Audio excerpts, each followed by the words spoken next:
കർത്താവിൻ്റെ അതിപരിശുദ്ധ നാമം മഹത്വപ്പെടുമാറാകട്ടെ. എല്ലാ സഹോദരങ്ങൾക്കും വേഗം വരുന്ന യേശുക്രിസ്തുവിൻ്റെ അനുഗ്രഹീത നാമത്തിൽ ക്രിസ്തീയ വന്ദനത്തെ അറിയിക്കുന്നു. ഒരു ദിവസം കൂടെ ദൈവം നമുക്ക് ദാനമായി നൽകിയല്ലോ. അവിടുത്തെ ദയയ്ക്കും വിശ്വസ്തതയ്ക്കും കരുണയ്ക്കും കരുതലിനുമായി നന്ദിയോടെ സ്തോത്രം ചെയ്യാം. വീഴാതെ വണ്ണം നമ്മെ സൂക്ഷിച്ച് അവിടുത്തെ മഹിമാസന്നിധിയിൽ കളങ്കമില്ലാതെ ആനന്ദത്തോടെ നിർത്താൻ കഴിവുള്ള കർത്താവ് യേശുക്രിസ്തുവിന് നന്ദി പറയാം. ആ ദിവസം വരെ എന്നെ സൂക്ഷിപ്പാൻ ശക്തനെന്ന് ഞാൻ ഉറച്ചിരിക്കുന്നുവെന്ന് പൗലോസ്ലീഹയും പറയുന്നത് പോലെ സൂക്ഷിക്കാൻ, കരുതാൻ, നടത്താൻ എൻ്റെ ദൈവത്തിന് കഴിയും. എല്ലാ കാലത്തും, എല്ലായിടത്തും, എല്ലായ്പ്പോഴും ജയോത്സവമായി നടത്തുമെന്ന് വചനം നമ്മളെ പഠിപ്പിക്കുന്നെങ്കിൽ ഈ പ്രഭാതത്തിലും അതൊന്ന് തിരിച്ചറിയാൻ അവിടുത്തെ ആത്മാവ് നമ്മയെല്ലാം ബലത്തോടെ ശക്തിയോടെ നിർത്തട്ടെ എന്ന് ആത്മാർത്ഥമായി പ്രാർത്ഥിക്കുന്നു. എൻ്റെ നീതിമാൻ വിശ്വാസത്താൽ ജീവിക്കും എന്ന തീരുമാനം നമ്മുടെ അകത്ത് ഉണ്ടാവണം. എൻ്റെ നീതിമാൻ വിശ്വാസത്താൽ ജീവിക്കും. സ്തോത്രം. ആ ഒരു ഉറപ്പ് എപ്പോഴും ഉണ്ടാവണം. സാഹചര്യങ്ങൾ എതിരാകുമ്പോൾ ധൈര്യത്തോടെ പറയണം, ഞാൻ വിശ്വാസത്താൽ ജീവിക്കും. ബൈബിളിൽ നിൽക്കുന്ന സിംഹത്തെ വിശ്വാസത്താൽ അതിൻ്റെ വായടയ്ക്കുന്ന, തീയുടെ ബലത്തെ കെടുത്തുന്ന, വാഗ്ദത്തങ്ങൾ പിടിച്ചടക്കുന്ന ശക്തമായൊരു വിശ്വാസം നമ്മുടെ അകത്ത് എല്ലാ സമയത്തും ഉണ്ടാകണം. വിശ്വാസവും ധൈര്യമുണ്ടെങ്കിൽ സകലത്തെ നമുക്ക് ജയിക്കാൻ കഴിയും. യേശുവിലുള്ള ആഴമായ വിശ്വാസം, മരണത്തെ ജയിച്ചവൻ, കല്ലറകളെ ഭേദിച്ചവൻ, മരണത്തിൻ്റെയും പാതാളത്തിൻ്റെയും താക്കോൽ കൈവശമുള്ളവൻ, യഹൂദ ഗോത്രത്തിലെ സിംഹം, ദാവീദിൻ്റെ പേര്, പുസ്തകം അതിൻ്റെ 7 മുദ്രയും പൊട്ടിക്കാൻ ജയം പ്രാപിച്ചവൻ നമ്മോട് കൂടെ ഉള്ളപ്പോൾ കലങ്ങേണ്ട കാര്യമുണ്ടോ? ധൈര്യത്തോടെ പറയണം, എനിക്ക് കഴിയും, എൻ്റെ ദൈവത്താൽ സകലവും കഴിയും എന്ന പ്രഖ്യാപനം എല്ലാ കാലഘട്ടങ്ങളിലും നമ്മുടെ അകത്തുണ്ടായ നമ്മൾ തന്നിരായിത്തീരുകയാണ്. ആ ഒരു പ്രഖ്യാപനം ഇന്ന് പകലിലും നമ്മുടെ അകത്ത് വെളിപ്പെടുമ്പോൾ സകലത്തെയും ജയിക്കാൻ, കീഴ്പ്പെടുത്താൻ, വെല്ലുവിളികളെ, അതിൻ്റെ ശബ്ദങ്ങളെയൊക്കെ ജയിക്കാൻ ദൈവത്തിൻ്റെ കൃപ നമ്മുടെ മേൽ ദൈവം പകർന്നുകൊണ്ടിരിക്കും. ദൈവത്തിൻ്റെ വചനം നമ്മെ പഠിപ്പിക്കുന്ന, അവൻ എന്നോട് പറ്റിയിരിക്കാൻ ഞാൻ അവനെ വിടുവിക്കും, അവൻ എൻ്റെ നാമത്തെ അറിയുകയാൽ ഞാൻ അവനെ ഉയർത്തും.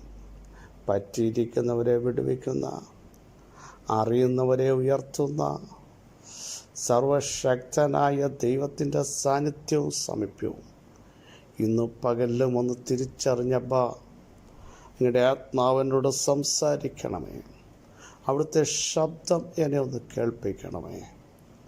അങ്ങയുടെ നാമത്തിൻ്റെ ശക്തിയാൽ സകലത്തെയും ജയിക്കാനുള്ള കൃപ നൽകണമേ എന്ന് പ്രാർത്ഥിക്കും. യഹോവയുടെ നാമം ബലമുള്ള ഗോപുരമാണ്, നീതിമാൻ അതിലേക്ക് ഓടിച്ചെന്ന് അഭയം പ്രാപിക്കും. എല്ലാ മുട്ടും മടങ്ങുന്ന, എല്ലാ നാവും പുകഴുന്ന ശ്രേഷ്ഠനാമമാണ് എൻ്റെ യേശുക്രിസ്തുവിൻ്റെ നാമം.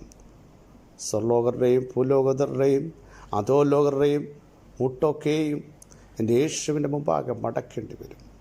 യേശുക്രിസ്തു കർത്താവെന്ന് ഏറ്റുപറയേണ്ടി വന്നു.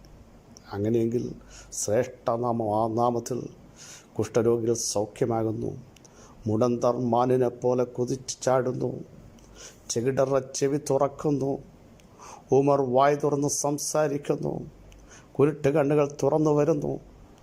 അടയപ്പെട്ടത് യേശുവിൻ്റെ ആ നാമത്തിൻ്റെ ശക്തിയാൽ തുറക്കുക മാത്രമല്ല, ബന്ധിക്കപ്പെട്ടവർ പുറത്തും വരാൻ ഇടയാക്കുന്ന അതിശ്രേഷ്ഠ നാമത്തിൻ്റെ ശക്തി ഇന്ന് പകൽ എത്ര പേർ തിരിച്ചറിയും? നിങ്ങളുടെ കുടുംബത്തിനകത്ത് ആ ദൈവ സാന്നിധ്യം തിരിച്ചറിയട്ടെ. ദൈവശക്തിയുടെ ആഴങ്ങൾ തിരിച്ചറിയാൻ അവിടുന്ന് ഇടയാക്കട്ടെ എന്ന് പ്രാർത്ഥന. വളരെ സുപരിതമായൊരു വാക്യം. നമുക്ക് ഒത്തിരി പ്രസംഗം കേട്ട ഒരു ഭാഗം തന്നെ വീണ്ടും നമ്മൾ ചിന്തിക്കുന്നു. മത്തായി സുവിശേഷം 1-ാം അധ്യായം 20-ാമത്തെ വാക്യം. ഇങ്ങനെ വിചാരിച്ചിരിക്കുമ്പോൾ കർത്താവിൻ്റെ ദൂതൻ അവന് സ്വപ്നത്തിൽ പ്രത്യക്ഷനായി. ദാവീദിൻ്റെ മകനായ യോസഫേ, നിന്റെ ഭാര്യയായ മറിയയെ ചേർത്തുകൊള്ളാൻ ശങ്കിക്കണ്ട. അവൾ ഉൽപ്പാദിതമായത് പരിശുദ്ധാത്മാവിനാൽ ആകുന്നു. അവനൊരു മകനെ പ്രസവിക്കും. അവൻ തൻ്റെ ജനത്തെ അവരുടെ പാപങ്ങൾ രക്ഷിച്ചുകൊണ്ട് നീ അവന് യേശു എന്ന പേർ വിളിക്കണം. ചരിത്രം നമുക്കെല്ലാം അറിയാം. യോസഫും മറിയയും കൂടി വരുന്നതിന് മുമ്പ്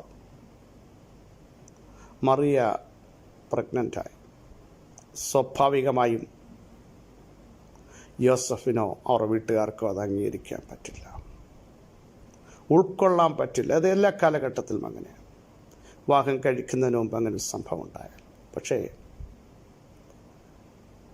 യോസഫിനെ കൺവിൻസ് ചെയ്യിപ്പിക്കാൻ മറിയയുടെ അടുത്ത് അരുളപ്പാട് അറിയിച്ച ദൂതൻ തന്നെ ചെല്ലുകയാണ്. യോസഫിനോട് ദൂതൻ പറയും, യോസഫേ, നീ അവളെ ഉപേക്ഷിക്കണ്ട. എനിക്ക് ഇതിൽ നിന്ന് ഒരു ഭാഗം നിങ്ങളോട് പറയാനുള്ളത്. സന്ദേശത്തിൻ്റെ കാതലായ ഭാഗം ഇങ്ങനെയാണ്. ആ വാക്യത്തിൻ്റെ തുടക്കത്തിൽ ഇങ്ങനെ വിചാരിക്കുമ്പോൾ അല്ലെങ്കിൽ ഇങ്ങനെ വിചാരിച്ചിരിക്കുമ്പോൾ ഒരു ഡിസിഷൻ സ്വയമായി എടുക്കാൻ തീരുമാനിച്ചിരിക്കുമ്പോൾ ദൈവത്തിൻ്റെ ഒരു ഡിസിഷൻ വരികയാണ്, ദൈവത്തിൻ്റെ ഒരു ഇടപെടൽ ഉണ്ടാകുകയാണ്. യോസഫേ, നീ ആ ഡിസിഷൻ എടുക്കണ്ട, എൻ്റെ പ്രവൃത്തി നീ കാണുക. അടുത്ത സ്റ്റെപ്പിലേക്ക് ഞാൻ പറയുന്നത് പോലെ നീ ചെയ്യുക.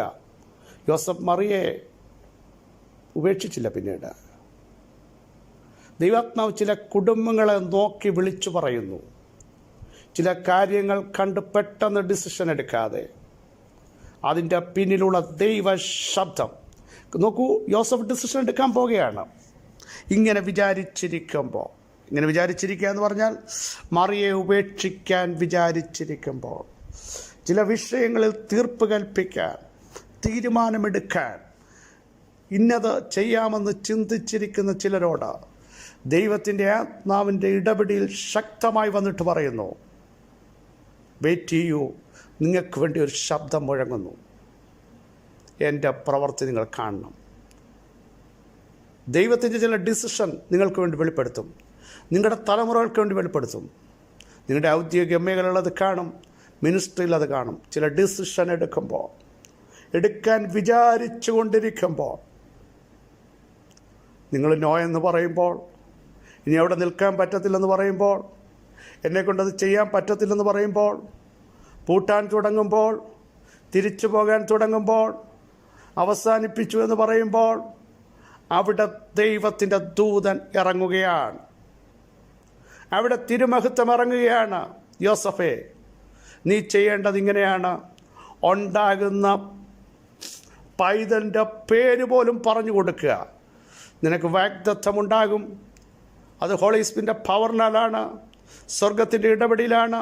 അതിൻ്റെ പേര് പോലും, പ്രിയ സഹോദരങ്ങളെ, ചില വിഷയങ്ങളിൽ റൂട്ടുകൾ കാണിച്ചു തരുന്ന ദൈവശബ്ദം, പേരുകൾ പറയുന്ന ദൈവശബ്ദം, എങ്ങോട്ട് പോകണം, ആരെ കാണണം എന്ന് പറയുന്ന ശബ്ദം. സ്വന്തം ഡിസിഷൻ മാറ്റിവെക്കുമോ? ഒരു നിമിഷം ദൈവസന്നിധിയിൽ ഏൽപ്പിക്കോ?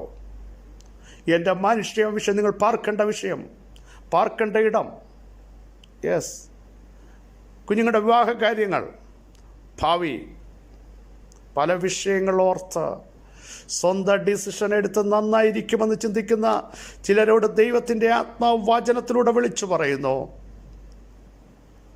ദൈവത്തിൻ്റെ ശബ്ദം നമ്മുടെ ഡിസിഷന് വിരോധമാവും. ദൈവത്തിൻ്റെ ശബ്ദം നമ്മുടെ ഡിസിഷനുമായി യോജിക്കില്ല. നോക്കൂ, ഏലിയാവ് മതി എന്ന് പറഞ്ഞൊരു ഡിസിഷൻ എടുത്തില്ലേ? ഇനി മതി, ഇനി ഞാൻ ജീവിക്കുന്നില്ല, എന്നെക്കൊണ്ട് പറ്റില്ല.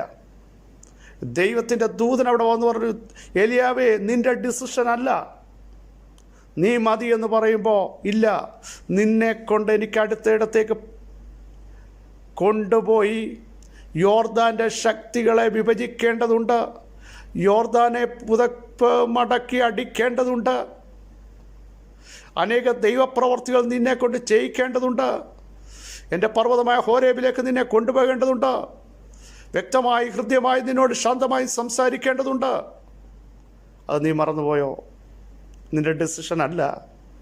സഹോദരങ്ങളെ, ഇന്ന് പകൽ ചില കുടുംബങ്ങളെ നോക്കി ദൈവാത്മാവിന് വ്യക്തമായി പറയാനുള്ളത്, തലമുറകളെ നോക്കി നിങ്ങൾ എടുക്കുന്ന ചില ഡിസിഷനുകൾ ദൈവത്തിൻ്റെ പ്രവൃത്തിക്ക് വിരോധമാണ്. ദൈവം ചെയ്യാൻ ആഗ്രഹിക്കുന്നു, നിങ്ങളെ കൊണ്ട് ചെയ്യിപ്പിക്കാൻ ആഗ്രഹിക്കുന്നു, നിങ്ങളെ ശക്തീകരിക്കാൻ ആഗ്രഹിക്കുന്നു, നിങ്ങളുടെ വാക്തത്വങ്ങൾ പുറത്തു കൊണ്ടുവരാൻ ആഗ്രഹിക്കുന്നു, ആ പേരിനെ പോലും ദൈവം വെളിപ്പെടുത്താൻ ആഗ്രഹിക്കുന്നു. യോസഫ് അതനുസരിച്ചു, ഭയങ്കര ദൈവപ്രവൃത്തി കണ്ടു. അങ്ങനെയെങ്കിൽ അനുസരിക്കുന്നവർ ദൈവപ്രവൃത്തി കാണും. പറ്റത്തില്ലെന്ന് പറയുന്ന ചില വിഷയങ്ങൾ സ്വന്തം ഡിസിഷനിൽ വന്നിട്ട് എന്നെ കൊണ്ട് ഇനി പറ്റില്ല എന്ന് പറഞ്ഞ് ഫുൾ സ്റ്റോപ്പ് ഇടാൻ ശ്രമിക്കുമ്പോൾ ദൈവാത്മാവ് ചില കുടുംബങ്ങളെ നോക്കി, വ്യക്തികളെ നോക്കി വിളിച്ചു പറയുന്നു, നിന്റെ മേലുള്ള എൻ്റെ ഹിതം നീ ചിന്തിക്കുന്നവരല്ല. ബുദ്ധിയുടെ മണ്ഡലങ്ങൾ മാറ്റിവെക്കൂ. പ്രതിസന്ധികളെ കണ്ട സാഹചര്യം നോക്കിയ സത്യമല്ലേ? സാഹചര്യങ്ങളെ കണ്ടല്ല ഡിസിഷൻ എടുക്കേണ്ടത്. ദൈവ ശബ്ദം ഇന്ന് പകൽ പറയുന്നു, എനിക്കത് കഴിയും, ഞാനവിടെ ചെയ്യാം, നിന്നെ ഞാൻ അയക്കാം, നീ ചെല്ലൂ, നീ ചവിട്ടൂ, ഞാനവിടെ പ്രവർത്തിക്കാം, യോജിപ്പിക്കാം.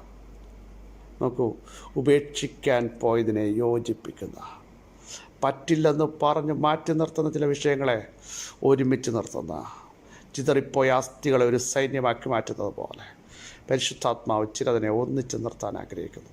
പലയിടത്തല്ലത് ഒരുമിച്ച് നിർത്താൻ യേശുവിൻ്റെ നാമത്തിൽ ചെന്ന് ചവിട്ടോ. ദൈവാത്മാവ് പറയുന്നു, ചവിട്ടോ, ദൈവപ്രവൃത്തി വരാൻ പോകും യേശുവിൻ്റെ നാമത്തിൽ. ചില ഡിസിഷനുകൾ ഇന്ന് പകൽ മാറ്റിവെക്കൂ. സ്വയം സ്വന്തം വിവേകത്തിൽ ഒന്നരുത്. പിശാച് അങ്ങനെ തന്നെ പറയും, അത് നടക്കില്ല, അത് ചെയ്യാൻ പറ്റില്ല, പരാജയപ്പെടും. നോ, കർത്താവ് പറയുന്നു, ഇല്ല, എനിക്കെൻ്റെ പ്രവൃത്തി ചെയ്യാനുണ്ട്, എൻ്റെ മഹത്വം വെളിപ്പെടുത്താനുണ്ട്, എനിക്ക് ശക്തി പകരേണ്ടതുണ്ട്, ഞാൻ ആരും തെളിയിക്കേണ്ടതുണ്ട്, എനിക്ക് സൗഖ്യമാക്കേണ്ടതുണ്ട്, എനിക്ക് വിടുവിക്കേണ്ടതുണ്ട്, എനിക്ക് ആ ടെസ്റ്റ് മണി പുറത്ത് കൊണ്ടുവരേണ്ടതുണ്ട്, ലോകത്തിന് മുമ്പിൽ അത് അടയാളമാക്കേണ്ടതുണ്ട്. ഈ പകൽ ചിലരെ പരിശുദ്ധാത്മാവ് തൊടുക യേശുവിൻ്റെ നാമത്തിൽ. ഹല്ലേലൂയ. ഡിസിഷൻ എടുക്കാൻ കഴിയാതെ കുഴയുന്ന ചിലരെ പരിശുദ്ധാത്മാവ് ശരിയായ ഡിസിഷനിലേക്ക് കൊണ്ടുവരുന്ന പകൽക്കാലമാണ്. വിശ്വസിക്കുന്നവർ ഈ പ്രഭാതത്തിൻ്റെ തുടക്കത്തിൽ ആമൻ പറയൂ, യേശുവിൻ്റെ നാമത്തിൽ.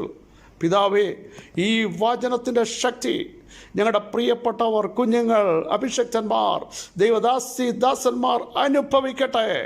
ഇങ്ങനെ വിചാരിച്ചിരിക്കുമ്പോൾ ഇപ്പുറത്ത് ഞങ്ങളുടെ വിചാരമല്ല ദൈവത്തിൻ്റെ വിചാരം, ഞങ്ങളുടെ വഴികളല്ല ദൈവത്തിൻ്റെ വഴികൾ. ആകാശം ഭൂമിക്ക് മീതെ ഉയർന്നിരിക്കുന്നത് പോലെ ഞങ്ങളുടെ വിചാരങ്ങളെക്കാൾ, ഞങ്ങളുടെ വഴികളെക്കാൾ അവിടുത്തെ വഴികൾ അത്യന്തം ഉയർന്ന അഗാധമായിരിക്കയാൽ ഞങ്ങൾ നന്ദി പറയുന്നു. വലിയ മിറക്കിൾ ഇന്ന് പകലങ്ങ് ചെയ്തിരിക്കയാൽ സ്തോത്രം. ഈ വചനത്താൽ അവിടുന്ന് ഞങ്ങൾക്ക് വേണ്ടി പ്രവർത്തിച്ചിരിക്കയാൽ സ്തോത്രം. യേശുവിൻ നാമത്തിൽ തന്നെ ആമേൻ. പ്രിയ സഹോദരങ്ങളെ, ശക്തമായി ദൈവത്തിൽ വിശ്വസിക്കൂ. ദൈവത്തിൻ്റെ ശബ്ദത്തിന് വേണ്ടി കാതോർക്കൂ. ഇങ്ങനെ വിചാരിച്ചിരിക്കുമ്പോൾ ഒരു ദൈവശബ്ദം. മുമ്പോട്ട് പോകുക, ചേർത്ത് കൊള്ളുക, നടക്കുക, മൂവ് ചെയ്യുക, ഒരുമിച്ച് പോവുക. യോസഫേ, നീ ഒറ്റയ്ക്ക് പോകാനല്ല, ഒരുമിച്ച് പോവുക. എൻ്റെ കരം കൂടെ ഇരിക്കും. ദൈവപ്രവൃത്തി വെളിപ്പെടും. ഈ വചനങ്ങളാൽ കർത്താവ് നിങ്ങളെ സഹായിക്കട്ടെ. ക്രിസ്തുവിൽ നിങ്ങളുടെ സഹോദരൻ പാസ്റ്റർ ബിജു മാത്യു.